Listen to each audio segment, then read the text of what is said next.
ముఖ్యమంత్రి బకాయిలన్నీ వెంటనే చెల్లించాలని చెప్పి లేని పక్షంలో ఉద్యమం తీవ్ర స్థాయిలో ఈరోజు 200 చట్టాలలో అవుతుంది. ఇప్పుడు ఇక ముందు ఇచ్చే పిలుపుకు ఊరు ఊరు పల్లె పల్లె ప్రభుత్వాన్ని ఇస్తే ఆఫీసులు పని కానీ ఇప్పుడు కాదు 1978లోనే 2000 మందితోటి అసెంబ్లీ ముట్టడించాం. ఇప్పుడు ఇది ఒక లెక్కనే కాదు. ఈరోజు లక్షలాది మంది విద్యార్థులు బీసీ విద్యార్థులు చదువుకుంటున్నారు.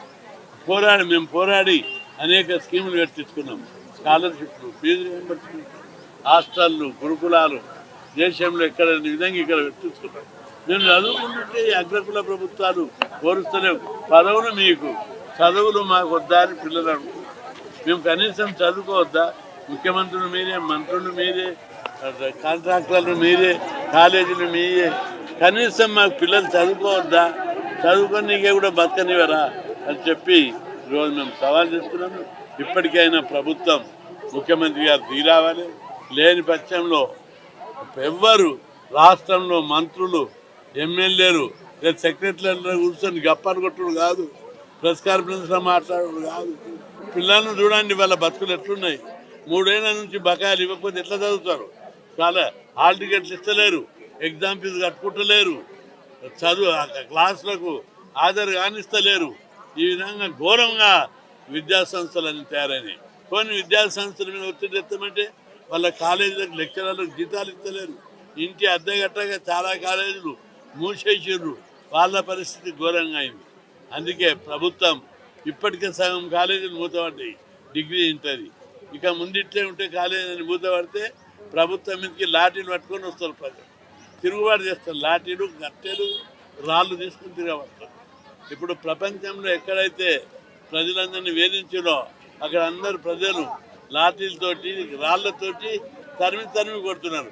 బంగ్లాదేశ్ ప్రధానమంత్రిని ఆ దేశ ప్రజలు తిరుగుబాటు చేస్తే ఇంట్లో విమానం ఎక్కి భారతదేశం నుంచి దాక్కున్నాడు. ఇక్కడ కూడా పాలక వర్గం ఇటువంటి పరిస్థితి ఎదుర్కొంటుంది. కాబట్టి వెంటనే ముఖ్యమంత్రి ఏమాత్రం మీకు చదువు మీద గౌరవం ఉన్నా, ప్రజా సమస్యల మీద గౌరవం ఉన్నా, బీసీ ఎస్సీల మీద గౌరవం ఉన్నా మీరు వెంటనే ఫీజుల బకాయిలు చెల్లించాలి, స్కాలర్షిప్లు ఇవ్వాలి, స్కాలర్షిప్ల రేట్లు కూడా పెంచాలని చెప్పి నేను విజ్ఞప్తి చేస్తాను. వేముల రామకృష్ణ, అధ్యక్షులు తెలంగాణ బీసీ విద్యార్థి సంఘం. ఈరోజు ఆర్ కృష్ణ గారి పిలుపు మేరకు ఈరోజు రాష్ట్ర వ్యాప్తంగా 33 జిల్లాలలో అనేక కలెక్టరేట్లు, ఆర్డీఓ, ఎంఆర్ఓ ముట్టడి ఎక్కడెక్కడ దిగ్బంధం చేస్తూ ఉన్నారు బీసీ విద్యార్థి సంఘాలు. మరియు రాష్ట్ర ప్రభుత్వం ఏర్పడి సంవత్సరమైనాక కూడా రాష్ట్ర ప్రభుత్వం విద్యా వ్యవస్థను గాలికి వదిలేసిన పరిస్థితి. అకాడమిక్ ఇయర్ పూర్తవుతుంటే విద్యా యాజమాన్యాలు తేల్చి చెప్తా ఉన్నాయి. మేము ఫీజులు చెల్లిస్తేనే హాల్ టికెట్ ఇస్తామని తేల్చి చెప్తా ఉన్నారు. రాష్ట్ర ప్రభుత్వం హెచ్చరిస్తూ ఉన్నాం, తక్షణమే మా ఫీజుల బకాయిలు చెల్లించాలి. ఎందుకంటే విద్యార్థులు హాల్ టికెట్లు రాక అనేకమైన విద్యార్థులు విద్యకు దూరం అవుతా ఉన్నారు. పార్ట్ టైం జాబులు చేస్తూ ఉన్నారు, కూలీ పనులకు వెళ్తూ ఉన్నారు, క్యాటరింగ్ పనులకు వెళ్తా ఉన్నారు. రాష్ట్ర ప్రభుత్వం ఏమో కేవలం విదేశాలకు వెళ్తా ఉన్నారు, ఢిల్లీ టూర్లకు వెళ్తా ఉన్నారు, విదేశీ ట్రిప్లకు వెళ్తా ఉన్నారు.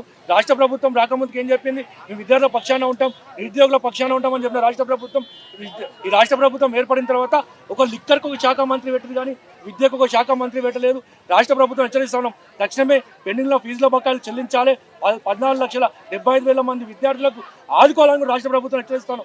ఈరోజు ఏమో రాష్ట్ర ప్రభుత్వం ఒక పెద్ద స్కై ఓవర్లు కడతాము, విగ్రహాలు కడతాము, బిల్డింగ్లు కడతామని చెప్పి రాష్ట్ర ప్రభుత్వం అంటా ఉంది.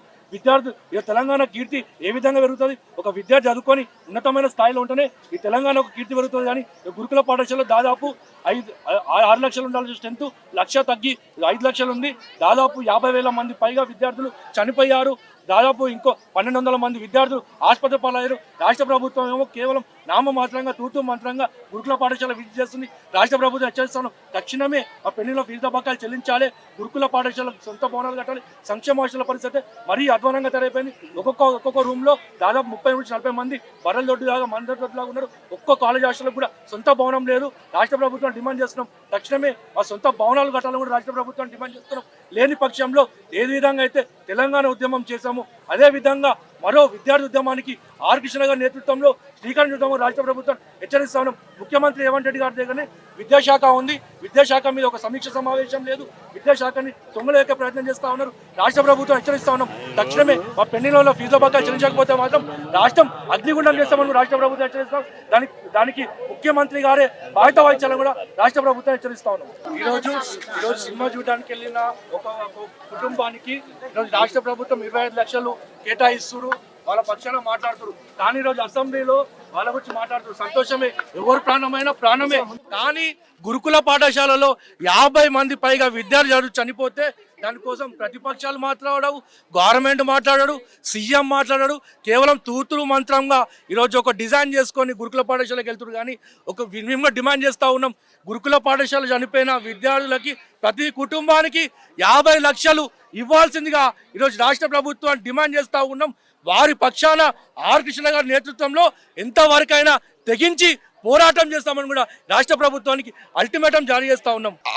అధ్యక్షులు ఆర్ కృష్ణ గారు, అదేవిధంగా రాజ్యసభ సభ్యులు ఆర్ కృష్ణ గారి నేతృత్వంలో మరి వేముల రామకృష్ణ అధ్యక్షతన ఇవాళ దాదాపుగా 200 సెంటర్లలో మరి బీసీ ఎస్సీ ఎస్టీ విద్యార్థుల యొక్క ఫీజు రియంబర్స్మెంట్ పాత బకాయిలు 4500 కోట్లను విడుదల చేయాలని చెప్పి పెద్ద ఎత్తున లక్షలాది మంది విద్యార్థులు ఇవాళ కలెక్టరేట్ల ముందల, ఎంఆర్ఓ ముందల, అదేవిధంగా ఆర్డీఓ ఆఫీసుల ముందల రాస్తారోకోలు చేస్తూ ఇలా ఆర్ కృష్ణ గారి నేతృత్వంలో పెద్ద ఎత్తున ఉద్యమం చేపడుతుంది. దానికి కారణం దాదాపుగా 3 సంవత్సరాల నుంచి ఫీజు బకాయిలు పెండింగ్ లో పెట్టి ఇప్పటి వరకు విద్యార్థులు బీసీ ఎస్సీ ఎస్టీ మైనార్టీ విద్యార్థులు చదువుకు దూరం చేసే పరిస్థితి రాష్ట్ర ప్రభుత్వం చేస్తుంది. రాష్ట్ర ప్రభుత్వానికి అధికారులకు సిగ్గు శరం ఉందా అని చెప్పి ఈ వేదిక నుంచి నేను ప్రశ్నిస్తున్నా. సమర్థుడు, ఉద్యోగవంతుడు మరి ముఖ్యమంత్రి గారు మరి ఫీజు రియంబర్స్మెంట్ బకాయిలను పెండింగ్ విడుదల చేయాలని చెప్పి దిక్కుంగా చెప్తుంటే మరి ఉప ముఖ్యమంత్రి గారు ఏం చేస్తున్నారు? సోద్యం చేస్తున్నారా? బిడ్డకు ఒక్కటే హెచ్చరిస్తున్నాం, పాత బకాయిలను విడుదల చేయకుండా అదేవిధంగా గురుకుల పాఠశాలలో అదేవిధంగా కాలేజ్ హాస్టల్లో విద్యార్థుల అవస్థ వ్యవస్థకు గురవుతున్నటువంటి విద్యార్థులను ఆదుకోకపోతే, సొంత భవనాలను కట్టకపోతే ఆర్ కృష్ణ గారి నేతృత్వంలో లక్షలాది మందితోని పెద్ద ఎత్తున మరి ఎంఆర్ఓ ఆఫీసులు, ఇలా కలెక్టర్ ఆఫీసులు, ఆర్డీఓ ఆఫీసులు ముట్టడించాం. కానీ సీఎం క్యాంప్ ఆఫీసులను కానీ సెక్రటరియట్లను కానీ అదేవిధంగా తెలుగు సంక్షేమ భవన్ కానీ ముట్టడించడానికి సిద్ధంగా ఉన్నారు. సీఎం గారు మీకు మీ ఇల్లును ముట్టడించడానికి అవస్థలు తెచ్చుకోవద్దు, విద్యార్థుల భవిష్యత్తుని కాపాడాలి. ఇలా తెలంగాణ వస్తే విద్యార్థులు విద్యా ఉద్యోగ ఆర్థిక రాజకీయంగా ఎదుగుదలకు పునాది విద్యా వ్యవస్థనే. విద్యా వ్యవస్థను ప్రభుత్వ పాఠశాలను నిర్వీర్యం చేయకండి, గురుకుల పాఠశాలను నిర్వీర్యం చేయకండి. వెంటనే వీటిని కాపాడాలంటే మీరు పెండింగ్ లో ఉండే ఫీజు రియంబర్స్మెంట్ బకాయిలు విడుదల చేస్తేనే మీకు న్యాయం జరుగుతుంది అని చెప్పి డిమాండ్ చేస్తున్నాం. ప్రభుత్వం ఏర్పడి 14 నెలలు గడుస్తుంది. 14 నెలల్లో గంటకి 14 కోట్ల చొప్పున ఈ ప్రభుత్వం అప్పులు తీసుకొచ్చి ఈ సంవత్సరంలో 1,38,000 కోట్లు అప్పులు చేసి ప్రభుత్వాల బకాయిలు చెల్లించకుండా, విద్యార్థుల బకాయిలు చెల్లించకుండా విద్యాశాఖను స్వయంగా నిర్వహిస్తున్న ముఖ్యమంత్రి ఆయన సొంత శాఖలో సరైన పర్యవేక్షణ లేకుండా, ఫీజులు బకాయిలు చెల్లించకుండా హాస్టల్ విద్యార్థులు అయితే నానా రకాలమైన అవస్థలు పడుతున్న సందర్భం ఇది. మరి ఇలాంటి పరిస్థితుల్లో తను ముఖ్యమంత్రి చర్యలు తీసుకొని ఈ వ్యవస్థలన్నింటినీ కూడా సక్రమంగా నిర్వర్తించాలని చెప్పేసి బీసీ సంక్షేమ సంఘం తరఫున మేము కోరుతున్నాం. ఈ రోజు తెలుగు సంక్షేమ భవన్ కాడికి వచ్చి మేము అంత విద్యార్థులంతా ముట్టడించడం జరిగింది. ఇప్పటికైనా రాష్ట్ర ప్రభుత్వం సిగ్గుశరం తెచ్చుకోవాలని కోరుకుంటున్నా. ఎందుకంటే దాదాపు 60 మంది పిల్లలు చనిపోయినారు, అనారోగ్యంతో చనిపోయినారు, ఎస్సీ ఎస్టీ బీసీ హాస్టల్లో చనిపోతున్నారు. ఈ రోజు కూడా 7,500 బకాయిలు, స్కాలర్షిప్, ఫీ రింబర్స్మెంట్ ఇంకా రాలేదు మన తెలంగాణలో. అంటే సిగ్గులే అని ప్రభుత్వాన్ని అడుగుతున్నా. కేసీఆర్ ప్రభుత్వం స్కాలర్షిప్, ఫీ రింబర్స్మెంట్ నిర్వీర్యం చేసిందనే కదా ఈ కాంగ్రెస్ ప్రభుత్వాన్ని గెలిపించుకున్నది. తీరా ఇప్పుడు మీరు కూడా కేసీఆర్ కంటే అధ్వానంగా పరిపాలన చేస్తే ఇక మార్పు ఎక్కడ వస్తుంది? తెలంగాణలో ఇంకా ఈ అధ్వానమైన పరిపాలన సరిసాగుతుంది. ఇప్పటికైనా తెలంగాణ ప్రజలకు చెప్తున్నా, దయచేసి ఒక నీతి నిజాయితీవంతమైన పార్టీలకు ఓటేయాలి. కానీ ఓటుకు 500 వేయకపోతే వీడు మా కులమోడు అని చూసి ఓటేసిన రోజులు మన బతుకులు ఇంకా కుక్క బతికే అవుతుందని ఒక్కసారి ఆలోచించండి.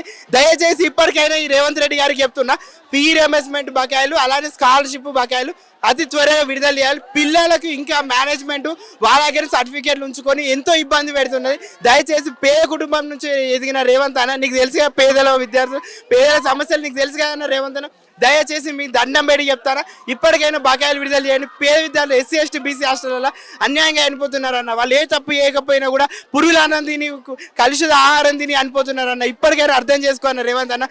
ఇంకా ఈ రోజు కూడా తెలంగాణ రాష్ట్రంలో ఇంకా ఎడ్యుకేషనల్ మినిస్టర్ లేడు. ఎంత ఇంత సిగ్గు చేయడం అన్న వేరే రాష్ట్రం మనం చూసి నవ్వుకుంటున్నాయన్న.